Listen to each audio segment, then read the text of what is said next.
Hello बच्चों, चलिए प्रश्न को पढ़ते हैं और समझते हैं। आव्यूह के व्युत्क्रम जिनका अस्तित्व हो ज्ञात कीजिए। और हमें एक आव्यूह दिया है, 1 0 0 0 cos alpha sine alpha 0 sine alpha minus cos alpha, और हमें इसका व्युत्क्रम ज्ञात करना है। प्रश्न को हल करने से पहले हम प्रश्न के लिए मुख्य अवधारणा लिख लेते हैं।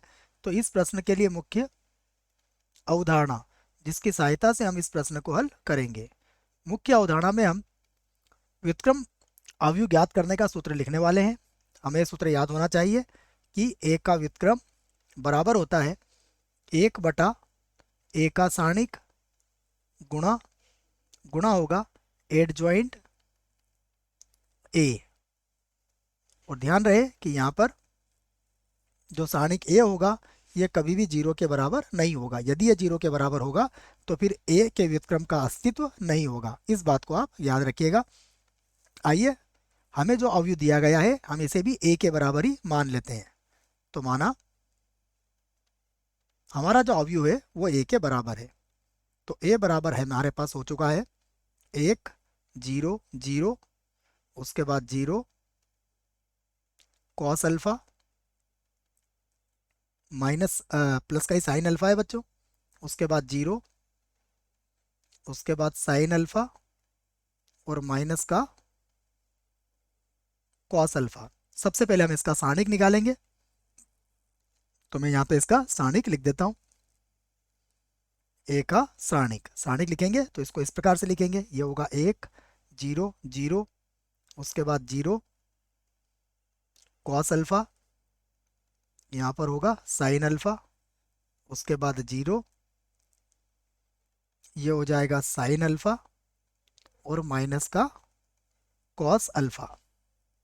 अब हम इसको R1 से इसका प्रसरण करके इसका मान ज्ञात कर सकते हैं। यहाँ पर हम क्या करेंगे, R1 से इसका प्रसरण करेंगे। R1 से प्रसरण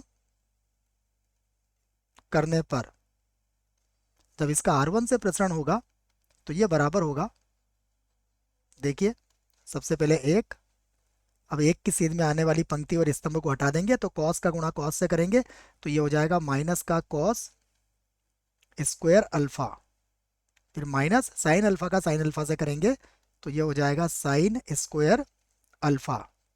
उसके बाद अगर देखेंगे तो दोनों ही R1 के अवयव 0 है तो उन्हें हल करने की आवश्यकता नहीं है। अब जैसे आप यहाँ से माइनस को कॉमन लेंगे, हमारा सारणिक एक किसके बराबर आ जाएगा, -1 के बराबर आ जाएगा।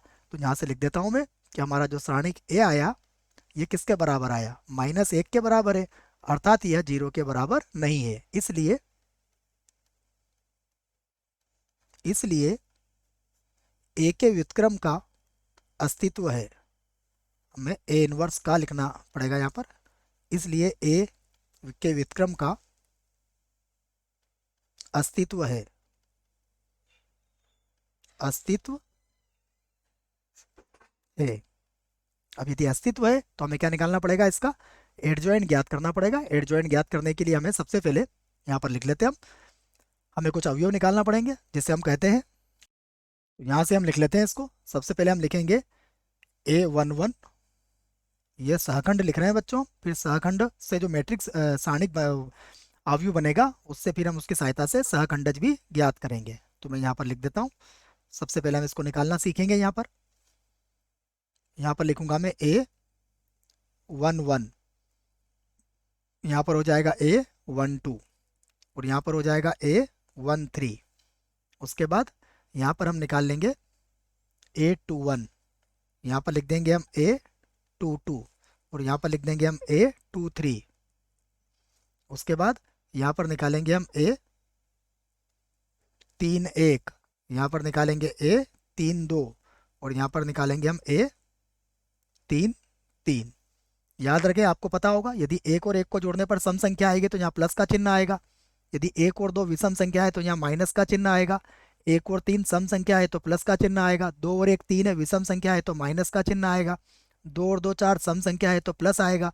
2 और 3 5 विषम संख्या है तो माइनस आएगा। 3 और 1 4 सम संख्या है तो प्लस का चिन्ह आएगा। 3 और 2 5 है, माइनस का चिन्ह आएगा। 3 और 3 6 है तो प्लस का चिन्ह आएगा। अब मैं सुविधा के लिए बच्चों यहाँ पर जो प्रश्न हमें दिया गया है उसको मैं केवल सुविधा के लिए यहाँ पर लिख रहा हूँ, फिर मैं उसको मिटा दूंगा। देखिए हमें क्या मान दिया गया है, 1 0 0 1 0 0, उसके बाद क्या दिया गया है, 0 cos alpha sine alpha, 0 cos alpha sine alpha, फिर दिया है 0 sine alpha minus cos alpha, 0, उसके बाद है साइन अल्फा और माइनस का कॉस अल्फा। हम सहखंड इसके निकाल रहे हैं, सहखंड निकालना हमें आना चाहिए, उन्हीं को मैं यहाँ पर लिखूंगा। देखिए सबसे पहले जब ए एक एक की बात करेंगे तो पहली पंक्ति और पहला स्तंभ हटा देंगे, क्या बचेगा यहाँ पर बचेगा माइनस का कॉस स्क्वायर अल्फा, माइनस का कॉस स्क्वायर अल्फा, माइनस का साइन स्क्वायर अल्फा, ये होगा। यदि हमने यहाँ से माइनस को कॉमन लिया तो हमें कितना मिलेगा, ये -1 मिल जाएगा। फिर 1 और 2 की बात करते हैं तो पहली पंक्ति और दूसरा स्तंभ हटा दो, 0 -0 हो जाएगा ये, तो इसका मतलब ये 0 -0 हल करेंगे तो इसका मान कितना आएगा, 0 आएगा। फिर 1 3 की बात करते हैं तो पहली पंक्ति तीसरा स्तंभ हटाएंगे तो अगर ध्यान से देखोगे तो ये भी 0 -0 ही बनेगा, अर्थात इसका उत्तर भी कितना आया, 0 आया। अब 2 1 देखते हैं, अर्थात दूसरी पंक्ति और पहला स्तंभ हटाएंगे तो दूसरी पंक्ति और पहला स्तंभ हटाएंगे तो भी 0 -0 ही रहेगा बच्चों, तो 0 -0 अर्थात ये भी 0 ही आ जाएगा। 2 2 2 2 का अर्थ हुआ दूसरी पंक्ति और दूसरा स्तंभ हटाएंगे, तो देखिए जब दूसरी पंक्ति और दूसरा स्तंभ हटाएंगे तो 1 का गुणा माइनस कॉस अल्फा से होगा, तो माइनस का कॉस अल्फा और -0 हो जाएगा, अर्थात यहाँ पर आ जाएगा माइनस का कॉस अल्फा। 2 और 3 की बात करते हैं तो दूसरी पंक्ति और तीसरे स्तंभ को हटा देंगे। देखिए जब दूसरी पंक्ति और तीसरे स्तंभ घटाएंगे तो 1 का गुणा साइन अल्फा से होगा, तो ये हो जाएगा साइन अल्फा और -0 हो जाएगा, तो ये मिल जाएगा आपको माइनस का साइन अल्फा। अब हम 3 1 की बात करते हैं, अर्थात तीसरी पंक्ति और पहला स्तंभ हटाएंगे तो 0 -0 ही होगा, अर्थात ये तो 0 आ गया। अब हम 3 2 की बात करते हैं तो तीसरी पंक्ति और दूसरा स्तंभ हटेगा बच्चों, तीसरी पंक्ति दूसरा स्तंभ हटेगा तो 1 का साइन अल्फा से गुणा होगा, तो यहाँ पर आ जाएगा साइन अल्फा और ये हो जाएगा -0, अर्थात ये हो जाएगा माइनस का साइन अल्फा। अब 3 3 की बात करते हैं तो देखो तीसरी पंक्ति तीसरा स्तंभ, 1 का गुणा कॉस अल्फा से कर लो, तो ये होगा कॉस अल्फा -0, अर्थात कितना मिलेगा आपको, यहाँ पर कॉस अल्फा मिल जाएगा। अब हम इसको यहाँ से हटा देते हैं बच्चों, तो इसकी अब हमें आवश्यकता नहीं है। अब हम क्या करेंगे, यहाँ पर एड जॉइंट निकालेंगे। अब हम निकालते हैं एड जॉइंट, मैं निकाल देता हूँ एड जॉइंट ए, एड जॉइंट ए। तो जितने भी हमारे सहखंड आए हैं सबसे पहले उन सभी सहखंड को लिख लेंगे।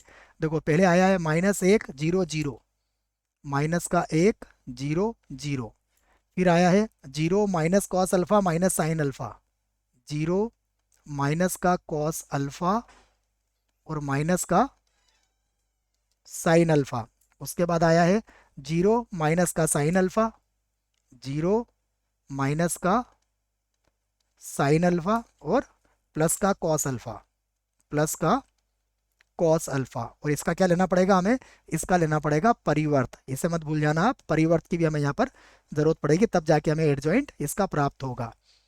तो अब मैं लिख देता हूँ ये किसके बराबर आ जाएगा। देखो परिवर्त कैसे लिखते हैं, जो पंक्ति है उसको हम स्तंभ बना लेंगे, तो ये होगा माइनस का 1 0 0, उसके बाद हो जाएगा 0, उसके बाद होगा माइनस का कॉस अल्फा, यहाँ पर होगा माइनस का साइन अल्फा, उसके बाद फिर से आ जाएगा 0, उसके बाद माइनस का साइन अल्फा और यहाँ पर आ जाएगा कॉस अल्फा। ये आ गया हमारे पास। अब हमें क्या करना है, अब हमें ज्ञात करना है ए का व्युत्क्रम। तो अब हम जानते हैं कि ए का व्युत्क्रम क्या होगा, इसका सूत्र हमने लिख लिया है 1 सारणिक ए और उसके बाद एडजॉइंट ए के बराबर होता है ये। अब हम मान रख देते हैं 1 सारणिक का मान कितना आया हमारा -1 और एडजॉइंट हमारे सामने लिखा हुआ है, ये है -1 0 0, उसके बाद 0 माइनस का कॉस अल्फा माइनस का साइन अल्फा, उसके बाद फिर से है 0, उसके बाद है माइनस का साइन अल्फा और प्लस का है कॉस अल्फा। अब हम इसमें -1 का गुणा कर देते हैं और वही हमारे प्रश्न का उत्तर भी होगा। तो ये होगा 1 0 0, उसके बाद होगा 0 यहाँ पर होगा कॉस अल्फा, यहाँ पर होगा साइन अल्फा, उसके बाद 0, फिर से होगा साइन अल्फा, और यहाँ होगा माइनस का कॉस अल्फा। यही हमारे प्रश्न का उत्तर है। आशा करता हूँ आपको इस प्रश्न का उत्तर समझ में आया होगा। धन्यवाद।